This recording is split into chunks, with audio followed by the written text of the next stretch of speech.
జర్నలిస్టుల ఐక్యత.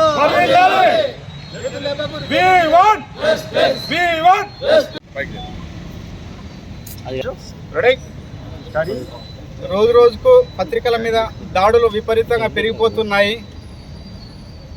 పత్రికా స్వేచ్ఛను హరించే రకంగా ఈ ప్రభుత్వాలు వ్యవహరిస్తున్నాయి. పత్రికల మీద దాడులను నిర్మల్ జర్నలిస్టు విలేకరులందరం కలిసి ముక్తఖండంతో ఖండిస్తున్నాం.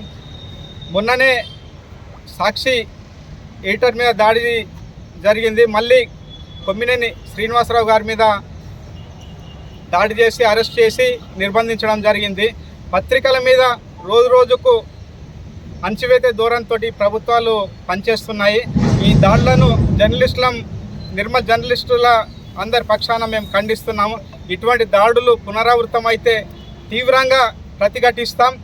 చేపడుతున్నటువంటి పథకాలపైన ప్రభుత్వం చేస్తున్నటువంటి పనులపైన విశ్లేషించినప్పటికీ జర్నలిస్టును టార్గెట్ చేసుకొని రెడ్ బుక్లో రాసుకొని మరి కక్షపూరితంగా కేసులు పెట్టి జైల్లో పెట్టడం, ఇది జర్నలిస్టును అనగతొక్కడమే కాకుండా జర్నలిస్టు యొక్క గొంతును నొక్కడం కూడా అవుతుంది. కాబట్టి తీవ్రంగా జర్నలిస్టు అందరము ఖండిస్తున్నాం.